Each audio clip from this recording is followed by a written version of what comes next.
देश में एक बार फिर से कोरोना वायरस ने पैर पसारने शुरू कर दिए। पहले आंध्र प्रदेश और अब मुंबई से आ रहे मामलों ने चिंता और बढ़ा दी है। आम लोगों से लेकर सेलिब्रिटीज तक इसकी चपेट में आ रहे हैं। क्या हमें फिर से वही मास्क, वही डर और वही लॉकडाउन वाले दिन देखने पड़ेंगे? कोरोना का खतरा एक बार फिर मंडराने लगा है और इसी के साथ स्वास्थ्य विभाग की चिंताएं भी बढ़ गई हैं। कोरोना के मामले एक बार फिर तेजी से बढ़ते हुए देखने को मिल रहे हैं। अगर आप गोदी मीडिया देखते हैं अभी भी, तो अब तक तो आपको पता चल ही गया होगा कि कोरोना दोबारा से आ गया है। लोगों की डेथ होने लगी है और बहुत ज़्यादा भयंकर सिचुएशन हो गया है। यहाँ तक कि गोदी मीडिया में तो ये भी आ रहा है कि लॉकडाउन होने वाला है या हो जाना चाहिए। तो ऐसे में आपको क्या करना होगा? वही करना होगा जो आप करते आए हैं। एक तो घर में दुबक के बैठ जाइए, मास्क भी लगा लीजिए 1, 2, 3 जैसा पहले लगाया था। और फिर 2 डोज तो खुराक आपने लिए हैं, उसके बावजूद भी अगर आप जिंदा हैं, जो कि हैं तभी आप ये वीडियो देख रहे हैं, तो तीसरा जो बूस्टर डोज लेना रह गया था उसे भी ले लीजिए। और उससे भी बात ना बने तो वो ताली बजाना जिसकी प्रैक्टिस हमने पहले की थी, याद कीजिए 2020 में, तो वो वाली प्रैक्टिस भी दोबारा शुरू कर सकते हैं। तो आपके पास करने को बहुत कुछ है और ये सारा कुछ की प्रैक्टिस आप भरपूर कर चुके हैं। तो ऐसे में घबराने की कोई बात नहीं है, ये आपको पता है। लेकिन अगर आप गोदी मीडिया के यूट्यूब चैनल्स में जाके देखेंगे यही वाली खबर, तो उसके कमेंट बॉक्स में जाके देखेंगे तो आपको सच्चाई पता चली जाएगी। कमेंट बॉक्स पढ़ेंगे तो आपको पता चल जाएगा 100% लोग, लगभग 100% लोगों को पता चल चुका है कि ये गोदी मीडिया है, प्रोपेगेंडा मीडिया है। ये सिर्फ और सिर्फ असली मुद्दों से ध्यान भटकाने का काम करती है और ये उनकी एक चाल है और कुछ नहीं है। कई लोग ये तर्क देते आए हैं, हालांकि मैं कई बार क्लियर करता आया हूं अपने बुक्स के माध्यम से, प्रेस कॉन्फ्रेंस के माध्यम से या इस प्रकार के वीडियो के माध्यम से कि अगर वो कोविड नहीं था तो इतने लोग मरे कैसे। बार बार मैं बताता आया हूं, मरे वो जो हॉस्पिटल गए। याद कीजिए, हॉस्पिटल जो गए वो मरे, क्योंकि हॉस्पिटल में सारा बंदोबस्त कर दिया गया था। वेंटिलेटर था, रेमडेसिविर था, लेपिनोविर था, रेटिनोविर था। ये ऐसी दवाइयां हैं जिनसे एक अच्छा खासा इंसान या तो मर जाएगा या मरने जैसा हो ही जाएगा। और वही हुआ। और जब भांडा फूटने लगा कि रेमडेसिविर से मौतें हो रही हैं, तो रेमडेसिविर को भी बैन कर दिया, जो पहले से भी वैसे भी काफी देशों में बैन था। तो गौर से सोचिए, वो एक माहौल इस गोदी मीडिया ने बनाया जिसकी बातों में आप आ गए, लेकिन आज गोदी मीडिया की बातों में कोई नहीं आने वाला। सबूत ये है कि आप, जैसे मैंने बताया, उनके यूट्यूब चैनल में जाके यही वाले न्यूज़ के कमेंट में देखेंगे। हो सकता है आप में से कई लोगों ने भी कमेंट किया हो, तो लोग हंस रहे हैं, मजाक उड़ा रहे हैं। और लोगों को पता है कि ये एक तरीका है कि जब भी देश में कोई मुद्दा आता है तो उस मुद्दे को कवर अप करने के लिए दोबारा से या तो कोविड ले आते हैं, या अभी इलेक्शन से पहले आपने देखा निपा आ गया था, या उससे पहले आपने देखा HMPV आ गया था। तो कुछ ना कुछ आता जाता रहता ही है।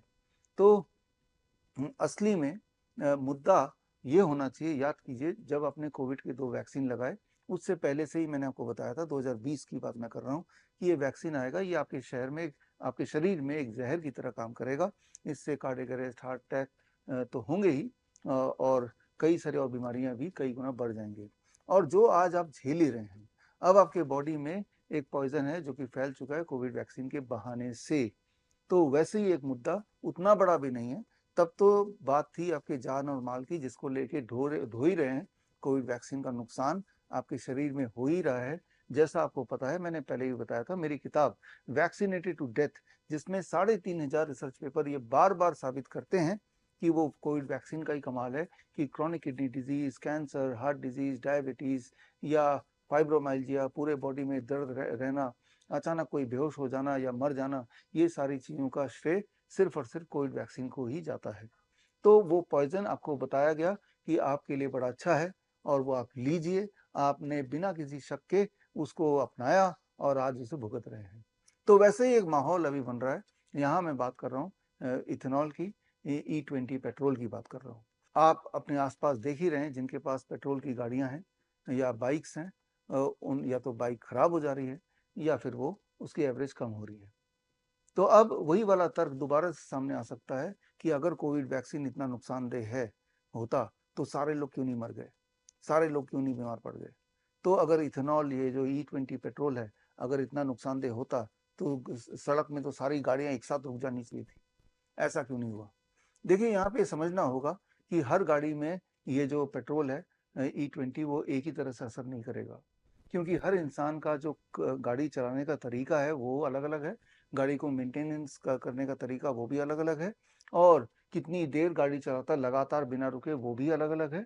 तो कई सारे और फैक्टर्स भी हैं, साथ में उसने सर्विसिंग कब कराई, गाड़ी का मेक मॉडल क्या है, there are so many variations, so many factors, जिस पे निर्भर है कि कब कितना कौन सा असर करेगा। लगातार गाड़ी चलाएंगे, तेजी से अगर एक्सीलेटर देंगे तो मोस्ट लाइकली उनके चांसेस हैं कि उनका इंजन में असर पड़ेगा, उनका फ्यूल टैंक में असर पड़ेगा, वहाँ पे ब्रेकडाउन होने की संभावना ज़्यादा है। जैसे आपने कोविड के दौरान देखा था, कोविड वैक्सीन जब लगाया, या अभी भी आप देख रहे हैं कि अधिकतर जब कोई एक्सट्रीम इमोशंस होते हैं या एक्सट्रीम फिजिकल कोई एक्टिविटी होती है, चाहे वो जिम में जाके एक्सट्रीम फिजिकल एक्टिविटी, तब वो एकदम से फेलियर, हार्ट फेलियर होता है या कार्डियक अरेस्ट होता है, या फिर एक्सट्रीम इमोशन मतलब कि जब कोई शादी रचा रहा है, तो ऐसे आपने मामले देखे और शादी रचाते हुए ही उसकी डेथ हो गई। तो जब भी कोई उतार-चढ़ाव होता है इमोशनली या फिजिकली, वो उतार-चढ़ाव जब पीक पे होता है तब ये घटना ज़्यादा घटती है। Same is true with the car.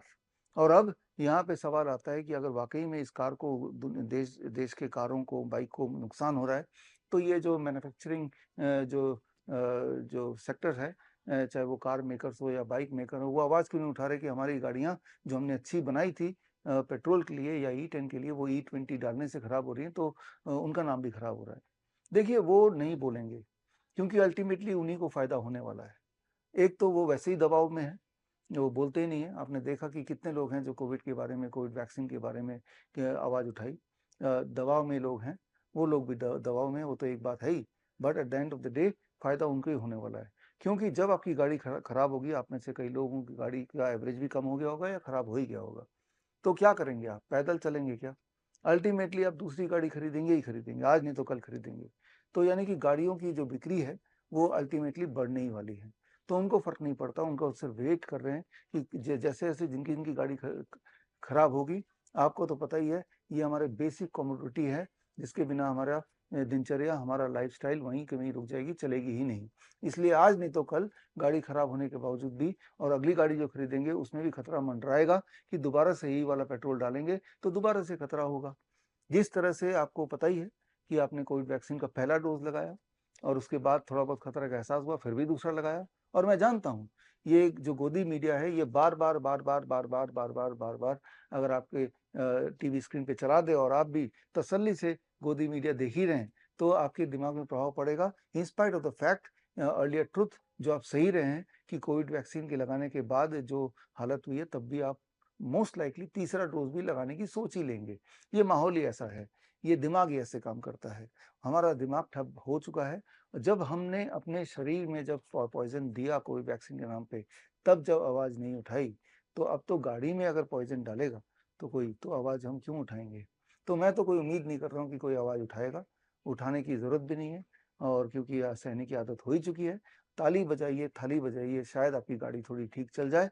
तो फिलहाल मैं आपको ये बोलना चाह रहा हूँ कि यहाँ तो गाड़ी की बात छोड़ ही दीजिए, जीवन की एक गाड़ी जो भगवान ने दी है, यानी कि आपका शरीर, पहले तो उसकी चिंता कीजिए, यानी कि अपना डॉक्टर खुद बनिए। इसके लिए 23 जुलाई, दैट इज़ चंद्रशेखर आज़ाद जयंती और बाल गंगाधर तिलक जयंती भी सेम ही डे है। इस दिन हम एक कार्यक्रम कर रहे हैं, और इस कार्यक्रम में जुड़िए। ये 11 बजे होगा, कोरोनाकाल.tv के में लाइव होगा। कोरोनाकाल.tv के माध्यम से 11 बजे मेरे साथ जुड़िए, और बहुत सारी नई बातें आपको सीखने को मिलेंगी, जिससे आपको ये समझ आएगा कि हम अपना डॉक्टर खुद बन सकते हैं। इसमें इस वाले हमारा जो ट्रेनिंग प्रोग्राम होगा, इसमें कुछ खासियत है। We are talking about the 100% cure, 100% cure की बात कर रहे हैं। क्या 100% क्योर जेनेटिक डिजीज़ हो सकती है? हमारे पास ऐसे कुछ पेशेंट्स हैं जिन्होंने can protocol cure autism now protocol अपनाया, या DIP डाइट अपनाया, और अपने आप को डायबिटीज टाइप 1 पूरी तरह से इंसुलिन से फ्री हो गए, और ADHD के सिम्टम्स, HH सिंड्रोम के सिम्टम्स से पूरी तरह आज़ाद हो गए। इस प्रकार अलग-अलग बीमारियों के, चाहे वो लाइफस्टाइल डिजीज़ हो, चाहे वो जेनेटिक डिसऑर्डर हो, जिन्होंने 100% अपने आप को मुक्त किया, ऐसे पेशेंट्स आएँगे और अपनी कहानी ना केवल बताएँगे, एग्ज़ैक्टली स्टेप बाय स्टेप उन्होंने क्या किया वो भी आपको समझाएँगे। तो मुझे ये लगता है कि उनकी कहानियाँ जब आप सुनेंगे, तो आपको ये भी पता चलेगा कि आपको क्या करना है। तो खैर, मैं उम्मीद करता हूँ 11 बजे 23 तारीख को हम मिलने वाले हैं कोरोनाकाल.tv पे। All the best, thank you, जय हिंद। बड़ी से बड़ी बीमारी का आसान से आसान इलाज घर बैठे ही हो सकता है। अधिक जानकारी के लिए कांटेक्ट करें nearest doctor BRC clinic @home।